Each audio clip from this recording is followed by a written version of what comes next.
Jamie's house was a museum of normalcy. Every evening at 6:45 p.m., the world paused. His father, Philip, would close his home office door with a soft but definitive click. His mother, Eleanor, would turn off the kitchen radio that had been softly playing NPR. They would meet in the dining room, a space of polished mahogany and cold linen, to perform their nightly act. To the outside observer, to the rare dinner guest, it was a portrait of marital stability. The silverware was correctly placed, the water glasses were filled. Philip would pour Eleanor one glass of wine. She would sip it slowly, never finishing it. They discussed safe external topics: the overwatering of the neighbor's hydrangeas, an article in The Economist, the planned resurfacing of the town tennis courts. Their voices were calm, even, and utterly devoid of emotional timbre. It was dialogue engineered in a soundproof chamber. Jamie, from his designated seat between them, learned to navigate this silent war fought with cutlery. Love was not absent, it had been surgically removed and replaced with procedure. A "good night" was a statement of fact, not a wish. A "how was your day" was a data-gathering inquiry, not an invitation to share. The first crack in the facade he remembered was the sound of shattering porcelain, but not in the dining room. He was 7 and had crept downstairs for water. Through the crack in the living room door, he saw his mother standing by the fireplace, the fragments of a small blue vase at her feet. His father stood across the room, his back to her. Neither spoke. The silence after the smash was louder than the crash itself. After a full minute, his father said, without turning, "I'll get the dustpan in the morning." His mother didn't move. Jamie retreated, his thirst forgotten, understanding on a primal level that he had witnessed something he was never meant to see. The rules of the house were unspoken but ironclad. No raised voices, no tears in public spaces. Disagreements were conducted via clipped, precise memos left on the kitchen counter. "The garage door sensor is faulty. I've called a repairman for Tuesday. P. Your mother's birthday luncheon is at noon on the 12th. I've booked the car. E. Affection was a scheduled event, a peck on the cheek at Christmas for the benefit of relatives, a hand briefly resting on a shoulder in a family photo. They were staying together, Jamie overheard his mother tell a friend once on the phone, for the stability, for Jamie. The word stability in their house didn't mean warmth or security. It meant the absence of visible collapse. It meant maintaining the property values, both literal and social. Growing up in this ecosystem, Jamie became a master diagnostician of micro-expressions. The slight tightening of his father's jaw when his mother mentioned her weekly book club, which never seemed to discuss books. The way his mother's eyes would go distant and flat when his father talked about the legacy he was building at his law firm. Their mutual life was a business partnership in the venture of respectability, and Jamie was the sole anxious shareholder.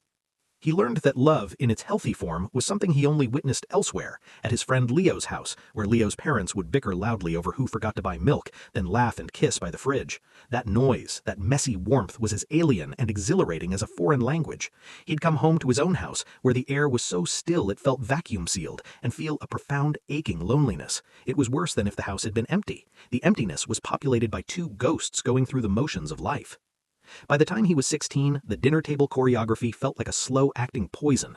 The conversations were landmines he had to tiptoe around. Mentioning Leo's chaotic, happy house was forbidden. It was an implicit critique. Showing excitement or distress about anything was risky. It required a parental response, and their responses were either so muted that they felt like rejection, or so mechanically enthusiastic that they felt like mockery. One Tuesday, his father was late, 7:05 p.m. The casserole his mother had made sat under its ceramic lid, steaming faintly. She did not touch her wine. She did not look at the clock. She sat, back straight, hands folded in her lap, a monument to waiting. When Philip finally entered, offering no apology, simply taking his seat, the only sign of tension was the single, almost invisible tremor in Eleanor's hand as she lifted the lid to serve. The meal proceeded as if the lapse had not occurred. That silent tremor did more damage to Jamie than a shouted argument ever could. It was the truth, screaming in a frequency only he could hear.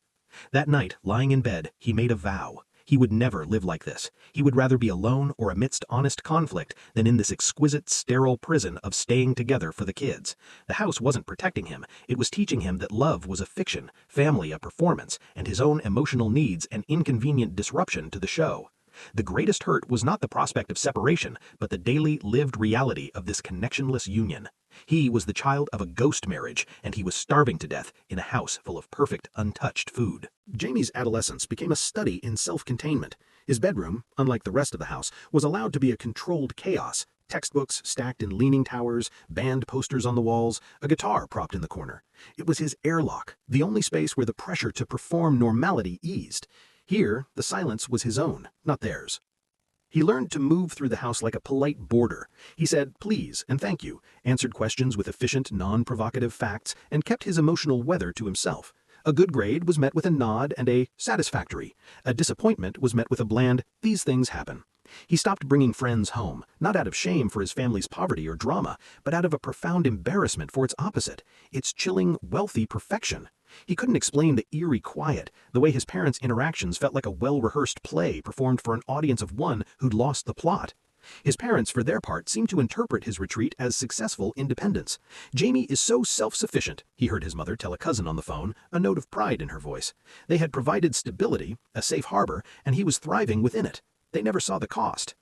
The dinner table remained the daily theater. Jamie developed a coping mechanism. He would focus on the geometry of it all, the precise 90-degree angle of his father's elbow as he cut his meat, the equidistant placement of the salt and pepper shakers from the centerpiece, the parallel lines of the table's wood grain. He'd count the seconds of silence between one topic ending and another beginning. Once he counted to 47.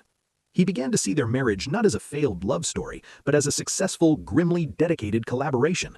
They were co-curators of the Wingate family exhibit. Philip provided the capital, the house, the tuition, the impeccable reputation.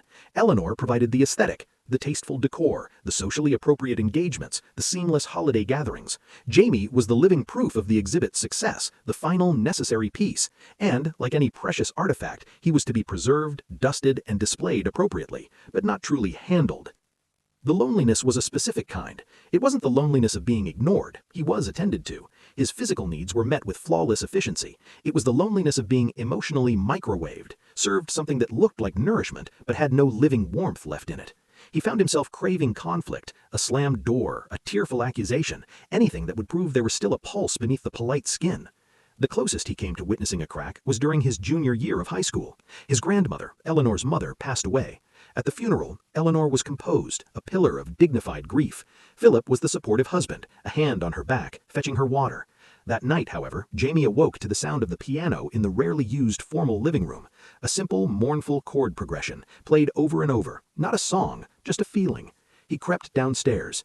His mother sat at the piano bench in her robe, her back to the door, her shoulders shaking silently. His father stood in the doorway of his study, watching her, his face illuminated by the desk lamp behind him. His expression was unreadable, not pity, not concern. It was more like the look of a mathematician observing an unsolvable equation. He did not go to her, he did not speak. After a few minutes, he turned and softly closed his study door, leaving her in the dark with the single repeating chord. Jamie watched, frozen. That moment was more devastating than any fight. It was the complete abdication of comfort. It was the absolute truth of their separation, naked under the moonlit silence. His mother's grief was a private event his father had no protocol for handling, and so he had logged it and left the room. Jamie backed away, returned to his bed, and stared at the ceiling. He understood then that the problem wasn't a lack of love, it was the presence of an active, chosen indifference. They had agreed, somewhere along the line, to stop being each other's haven, and in doing so, the house itself had lost its shelter. He threw himself into the world outside. He became a voracious reader, finding families and passions in books that his own home lacked. He spent hours at Leo's house, basking in the glorious, messy noise of it. He joined the school paper, staying late to avoid the pre-dinner hour. He became expert at crafting a persona for the outside world, engaged, witty, slightly reserved. It was a persona that required constant energy to maintain, and he would return home each night depleted to a house that offered nothing to recharge him. One evening, his father, perhaps noticing his perpetual absence, made an attempt. "You're out a great deal, James. That's fine. Industry is good. Just remember, your primary responsibility is to your future. These social distractions are ephemeral." It wasn't a warning about friends or fun. It was a reminder of the doctrine. The exhibit must go on. Jamie's future success was the next wing in the museum.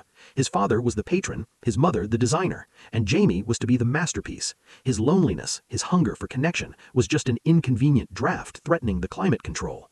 That evening, his parents, perhaps noticing his perpetual absence, made an attempt. "You're out a great deal, James. That's fine. Industry is good. Just remember, your primary responsibility is to your future. These social distractions are ephemeral." It wasn't a warning about friends or fun. It was a reminder of the doctrine. The exhibit must go on. Jamie's future success was the next wing in the museum. His father was the patron, his mother the designer, and Jamie was to be the masterpiece. His loneliness, his hunger for connection, was just an inconvenient draft threatening the climate control. That evening, his parents, perhaps noticing his perpetual absence, made an attempt. You're out a great deal, James. That's fine. Industry is good. Just remember, your primary responsibility is to your future. These social distractions are ephemeral. It wasn't a warning about friends or fun. It was a reminder of the doctrine. The exhibit must go on. Jamie's future success was the next wing in the museum. His father was the patron, his mother the designer, and Jamie was to be the masterpiece. His loneliness, his hunger for connection, was just an inconvenient draft threatening the climate control. That evening, his parents, perhaps noticing his perpetual absence, made an attempt. You're out a great deal, James. That's fine. Industry is good. Just remember, your primary responsibility is to your future. These social distractions are ephemeral. It wasn't a warning about friends or fun. It was a reminder of the doctrine. The exhibit must go on. Jamie's future success was the next wing in the museum. His father was the patron, his mother the designer, and Jamie was to be the masterpiece. His loneliness, his hunger for connection, was just an inconvenient draft threatening the climate control. That evening, his parents, perhaps noticing his perpetual absence, made an attempt. You're out a great deal, James. That's fine. Industry is good. Just remember, your primary responsibility is to your future. These social distractions are ephemeral. It wasn't a warning about friends or fun. It was a reminder of the doctrine. The exhibit must go on. Jamie's future success was the next wing in the museum. His father was the patron, his mother the designer, and Jamie was to be the masterpiece. His loneliness, his hunger for connection, was just an inconvenient draft threatening the climate control. That evening, his parents, perhaps noticing his perpetual absence, made an attempt. You're out a great deal, James. That's fine. Industry is good. Just remember, your primary responsibility is to your future. These social distractions are ephemeral. It wasn't a warning about friends or fun. It was a reminder of the doctrine. The exhibit must go on. Jamie's future success was the next wing in the museum. His father was the patron, his mother the designer, and Jamie was to be the masterpiece. His loneliness, his hunger for connection, was just an inconvenient draft threatening the climate control. That evening, his parents, perhaps noticing his perpetual absence, made an attempt. You're out a great deal, James. That's fine. Industry is good. Just remember, your primary responsibility is to your future. These social distractions are ephemeral.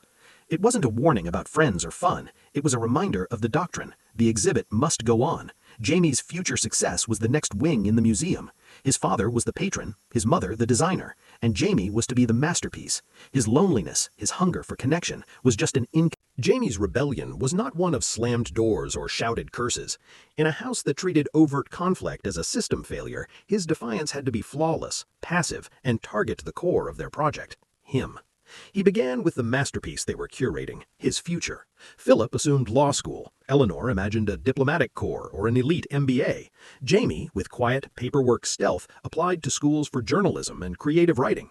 Not to NYU or Columbia, but to strong programs in the Midwest and on the West Coast, places that felt geographically and spiritually distant from the East Coast establishment of his parents' world.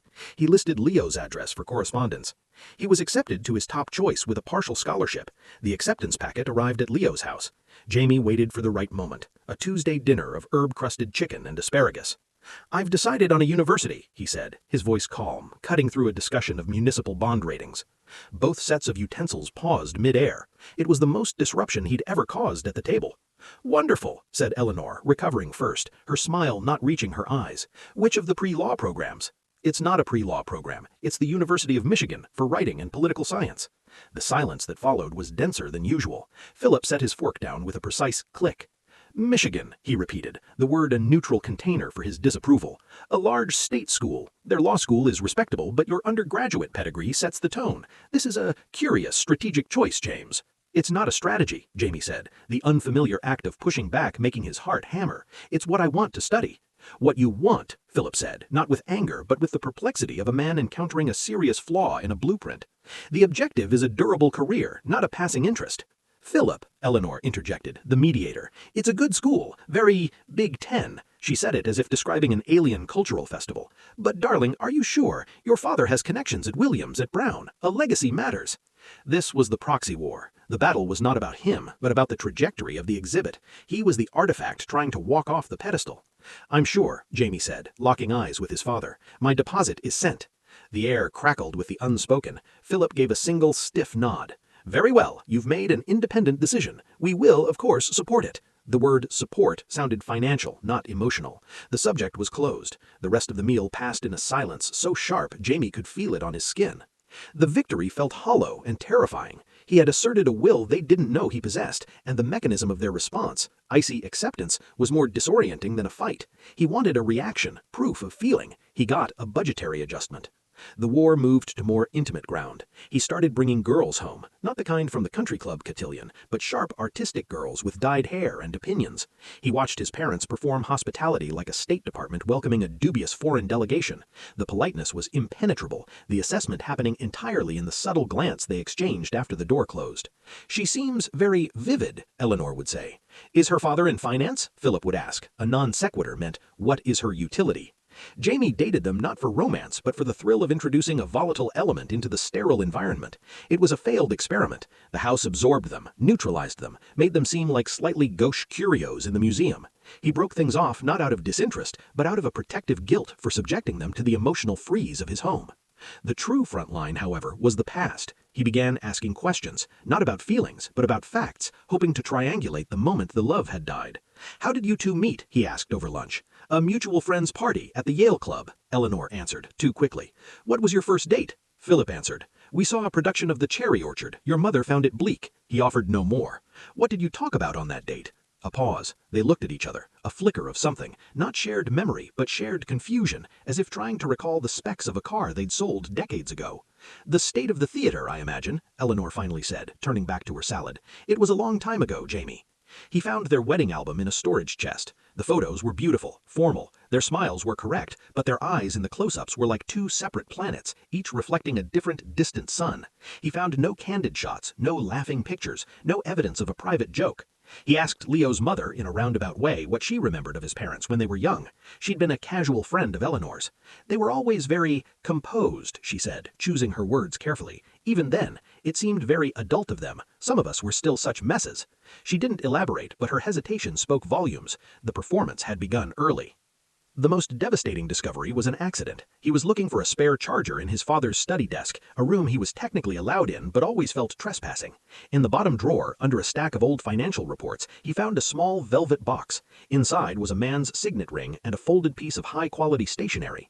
The note, in a flowing feminine hand that was not his mother's, read, "P," a reminder that not all chains are meant to be worn. Always C. The date was 12 years prior. Jamie stared at it. He wasn't shocked by the idea of an affair. He was shocked by the tangible proof of a passion, a feeling so strong it required a secret and a token. His father was capable of it. He had just chosen not to direct it toward his wife or his family. The coldness at home wasn't a lack of capacity. It was a deliberate diversion of resources. He didn't confront him. What would be the point? It would force a conversation about feelings, and that was against the rules of engagement. Instead, he placed the box back exactly as he found it. The knowledge settled inside him, not as a weapon, but a bleak piece of evidence. His parents' marriage wasn't just empty, it was actively fraudulent. The stability was a shell around a hollow core, and his father, at least, had found his warmth elsewhere. That night at dinner, Jamie watched his father's hands, the hands that surely held C, that had written responses on that same stationery. They now precisely salted his broccoli. The hypocrisy was so vast it was almost elegant. He had won his proxy wars, the school, the small rebellions, but he felt no triumph. He had only succeeded in mapping the barren landscape of their union with greater accuracy. The lesson was cementing. Staying together wasn't just hurting him with its coldness, it was teaching him that marriage was a cage for compromise, that love was a secret you kept in a drawer, and family was a facade you maintained while your heart lived elsewhere. He was learning how to lie with his life, and the teachers were experts. Leaving for Michigan was less an escape than a tactical redeployment. The silence of his dorm room was his own, a vast improvement over the curated quiet of home. He called every Sunday at 6 p.m., a new ritual as rigid as the old ones. The conversations were data transfers. Grades, good. Campus food, acceptable. The weather, colder than back east. His parents asked the right questions, he gave the right answers. The 2,000-mile buffer allowed him to see the mechanics of their relationship with chilling clarity. They weren't a couple, they were a branded entity, the Wingates, and he was their most important PR asset. He majored in journalism, a choice they'd accepted with the grim resignation of shareholders watching a promising subsidiary pivot to a risky new market. His work was good. He won a small award for a feature piece. He sent the link to his parents. His father replied, "This demonstrates proficient communication skills, a solid foundation for law school applications next year." The article had been an investigation into lead pipes in low-income housing. His mother wrote, "So proud, the byline looks very professional." They praised the packaging, utterly missing or deliberately ignoring the substance, the anger, the compassion in the work. His writing, his growing voice was just another artifact for their cabinet. He fell in love, truly, for the first time. Her name was Chloe. She was from a loud, affectionate, chaotic Wisconsin family that argued about politics over card games and hugged for no reason. The first time he visited her home, the noise was a physical shock. Her father teased him, her mother plied him with food, her siblings included him in their inside jokes. He felt like a thawing creature, awkward and overwhelmed by the warmth. He brought Chloe home for Thanksgiving his junior year. It was a disaster of perfect manners. Eleanor had outdone herself with a magazine-worthy spread. Philip was the model of gracious hosting. The entire weekend was a masterclass in emotional refrigeration. Chloe tried. She asked Philip about his work and got a 5-minute lecture on fiduciary duty. She helped Eleanor in the kitchen, complimenting her, and received a tutorial on the proper way to fold a napkin. In the car on the way back to the airport, Chloe was quiet. "They're so polite," she finally said, struggling for the right word. "I know. It's like they're made of polished wood." She looked at him, her eyes soft with a new, painful understanding. "Jamie, how did you live in that?" He had no answer. Her simple question acknowledged the wound he'd carried silently for years. Her family's noisy love had shown him the stark outline of what he'd never had. It also showed him he could have it elsewhere. The stability his parents had sacrificed for was a gilded cage, and he now had a key to a different, messier, alive world. He and Chloe broke up after graduation, not over his family, but over geography and diverging paths. It was painful, but it was a normal human pain. He grieved honestly, openly. He called Leo. He cried. He wrote bad poetry. It was a mess. It was real. It was everything his parents' marriage was not. His first job out of college was at a digital news outlet in Chicago. He rented a small apartment with exposed brick and noisy pipes. He loved it. He was building a life based on choice, not curation. The calls home became less frequent, the conversations more strained. The unspoken tension was his refusal to apply to law school. He was a staff writer, then a junior editor. He was paying his bills with words. This was incomprehensible to Philip. Their monthly calls became polite interrogations. "And the writing position, is there a clear trajectory to management?" Philip would ask. "I'm more interested in the work right now. Work without a ladder is a hobby, James." The exchanges were like listening to two different languages trying to negotiate. The true cost of his parents' upkeep was revealed when his grandfather, Philip's father, died. Jamie flew back east for the funeral. It was a somber, lavish affair. His father gave a eulogy that was a masterpiece of filial duty and corporate achievement, linking the deceased's legacy to business triumphs. It was flawless, and it felt like a press release. That night, back in the museum house, Jamie went down for water. He saw a light under his father's study door. He heard a sound, a single choked sob, quickly stifled. He froze. He had never, in his entire life, heard his father cry. He waited, but there was only silence. After a minute, he heard the soft clink of a decanter against glass.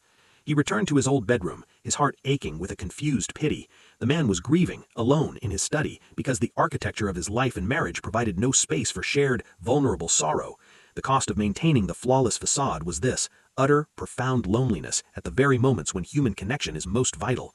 His father had chosen this. He had traded comfort for composure. The next morning, over a breakfast of silent toast and coffee, his father's eyes were slightly red-rimmed, but his bearing was, as ever, impeccable. "The service was handled well," he said to no one in particular.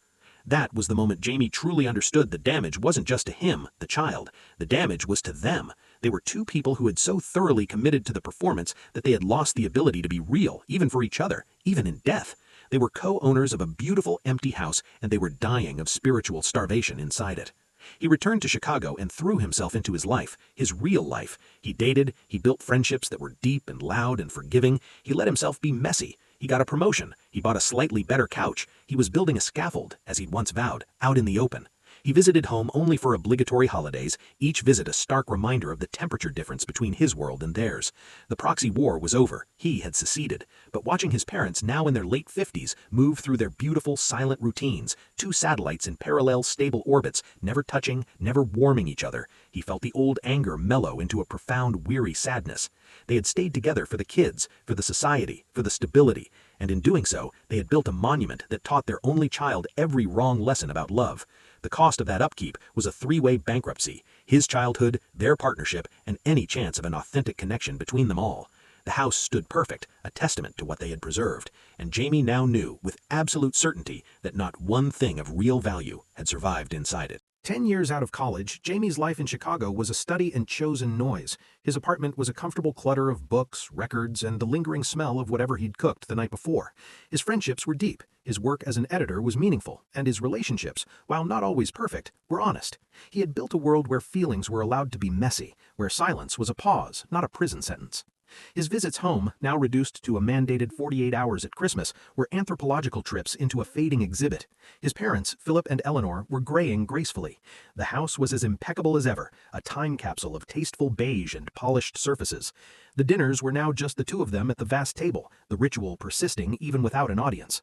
Jamie's presence felt like a curator had loaned a piece back for the holidays. The Christmas he was 30, he brought his partner, Sam. Sam was a graphic designer with a loud laugh and a sleeve of tattoos documenting a life lived in feeling. Jamie watched, with a mix of dread and dark amusement, as his parents deployed their full arsenal of polite containment.